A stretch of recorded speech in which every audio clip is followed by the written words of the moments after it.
the weekend, DL Hughley and Monique were on the lineup together for the comedy Explosion. The live show took a turn when Monique took to the stage as she had a few choice words for Hughley after issues from a contract dispute between the two comedians came to the forefront.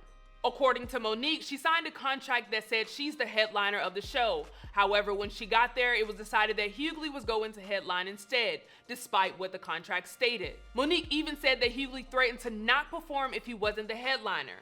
This prompted Monique to go on a long rant about Hughley and the show's promoters. Today we have our comedy hype analyst, Pierre, calling to the show to give his thoughts and reactions. But first, let's take a look at this clip.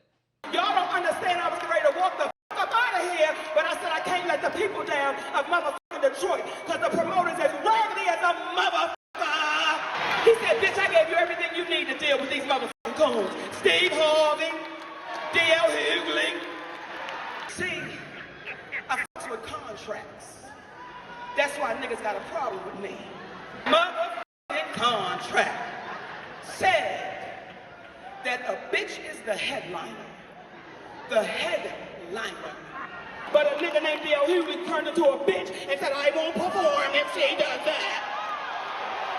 Nigga, you open for the kings of comedy. I close for the queens of comedy, nigga. Now, DL Hughley would take to his social media to respond, and he states, all you have to do is check the order of names on the ticket stub from last night, and you'll see who's confused. Against my better judgment over the objections of my team and 4 other occasions where I said no, I decided to take a chance and work with Monique.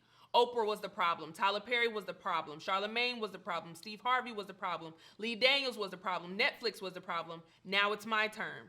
At some point, it can't be everyone else. It's you. Lesson learned. I didn't have anything personal against Monique. People paid a lot of money to laugh, not to hear about your contract. Apparently, the role you played in Precious turned out to be an autobiography. I wonder who's next. Signed, Daryl Lynn Hughley.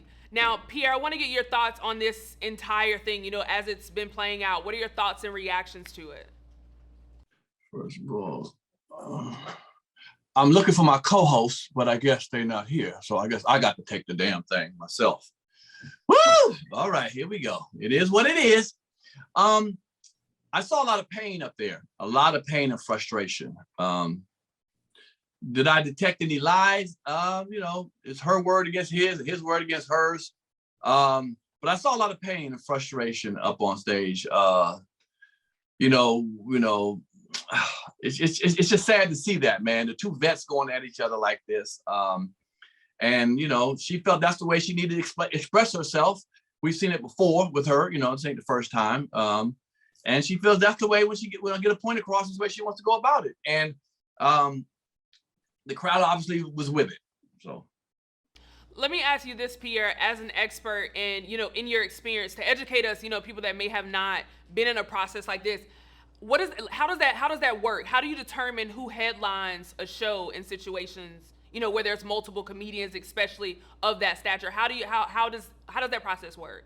Normally, the promoter does that. The promoter chooses who they're going to pay, put last. And normally they pay that person the most. Who goes last is normally who gets paid the most.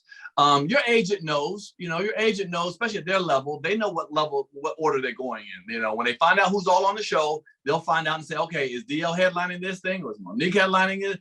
And at that point, then there's a contract. Like she said, there's a contract that goes out. And if it says you're the headliner, it says that you're the headliner on the contract. It is that. Now, going to the concert, you're thinking, that you're the last person. You're going to headline the show.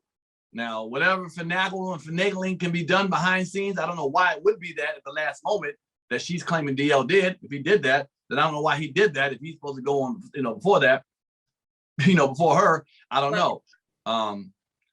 I think, I applaud for somebody who takes the higher road of going before, even if it's messed up like that. But to go up there and then go spit that venom about the show, about that is kind of, you know what I'm saying? And she felt like she needed her voice to be said then and there. Okay, that's what you need to feel like saying.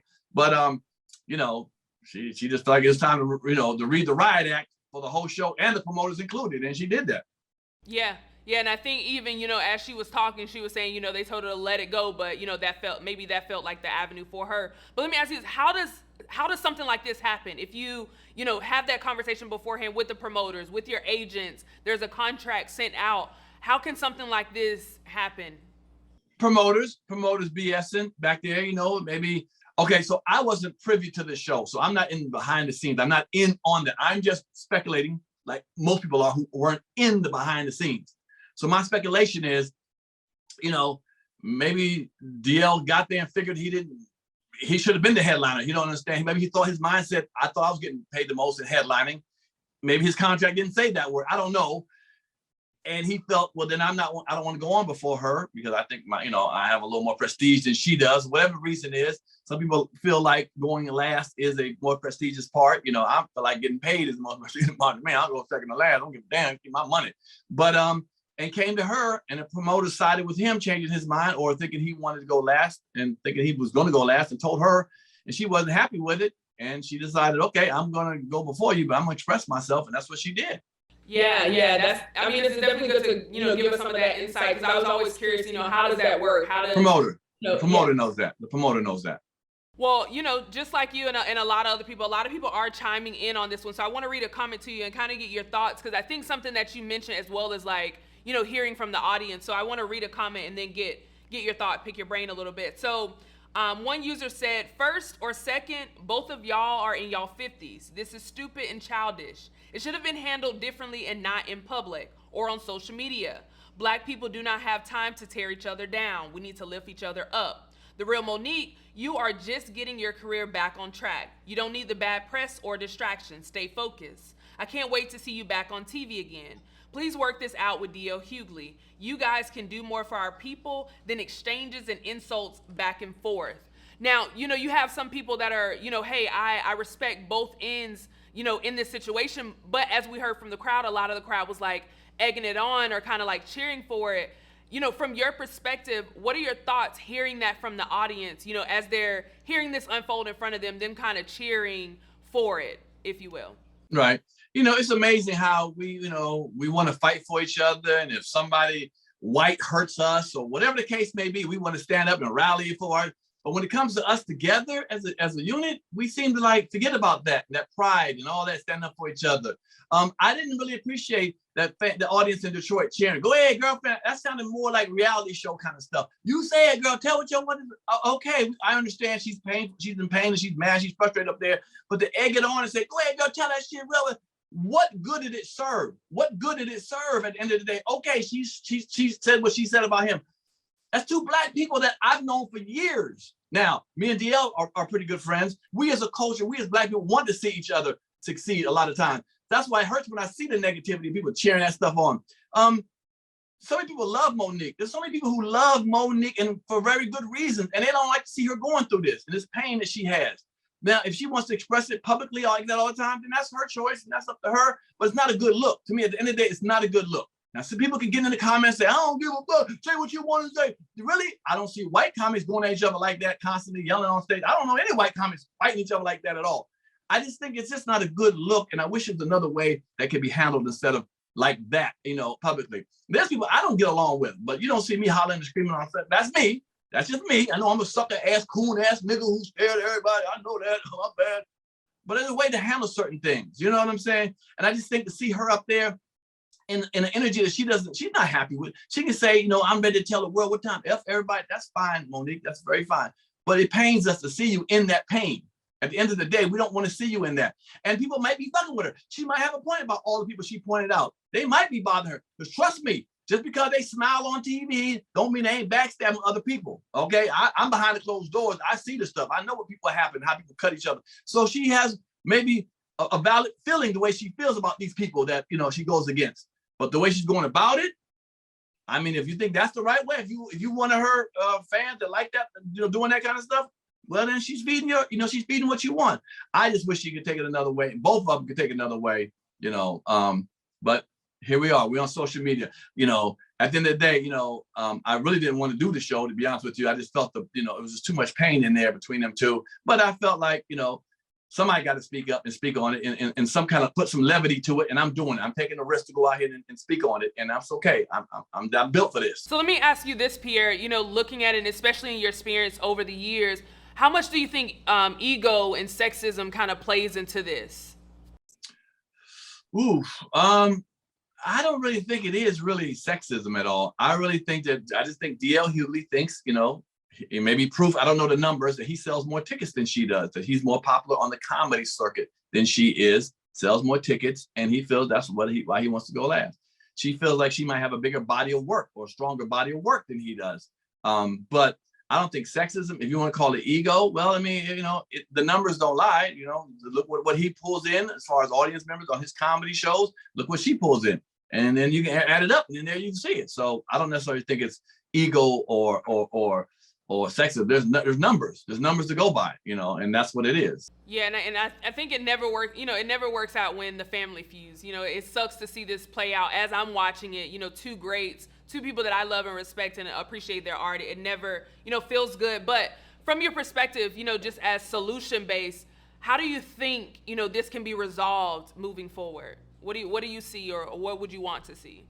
Of course, I want them to be in a better situation with each other in relationship. But, it's going to take two grown folks feeling like it's a need to resolve it. You know what I'm saying? These are two individuals who don't need each other to make a living. You know what I'm saying? So it's going to take them two feeling like, you know what, we've done enough of this. This is not good for the culture. It's not a good look at all. Even as Black folks up here hollering and screaming and, people talking about it, even white publications are going to start talking about it. It's not a good look. And at the end of the day, who feels like, let me stand up and pull out the olive branch and say, hey, man, let's end this. This is not a good look for us. If it's like, hey, I don't give a damn what that person feel like, and it's that much pain and resentment towards it, it's not gonna get fixed, So yeah, we all as a people, would like to see that. A lot of times Black folks, we just apology away from making it work. You know what I'm saying? A lot of times we just will not apologize to each other for whatever. We'll just say, look, we're both wrong. We're both sorry. I both feel like we shouldn't have done it like this. But if two people feel like they're beyond that and don't really care and don't want to get back together, there ain't nothing we can do about it. And I'm not here to beg and plead for them two grown folks to get back together. I don't like the way it looks, but at the end of the day, it's them. And if you guys out there like that, y'all like, yeah, talk the shit about her. Yeah, talk shit about him. If you want to be instigating all that kind of stuff, and it furthers up, it gets worse and worse, and you're responsible. I'm not really here for that. You know what I'm saying? I'm here for the solution and hope they get together, and to see them resolve that. Absolutely, and I definitely agree with you, Pierre. I appreciate you calling and chiming in. Like you said, this is a touchy topic because these are two greats and they mean so much to the culture. So I appreciate you giving your input and just sharing some of the expert, things that we don't know from the outside looking in. So I appreciate it. Thank you so much, and the best to both DL and Monique. I know, Pierre, it's just you. I appreciate you being here. Oh, okay. So I appreciate you for calling and chiming in. You heard from us. Now we want to hear from you in the comments below. How do you want to see Monique and DL Hughley resolve this issue? For Comedy Hype News, I'm Symphony Thompson. Put it in the comments. Do you know the comedy culture? Play Comedy Hype, the game. Out now.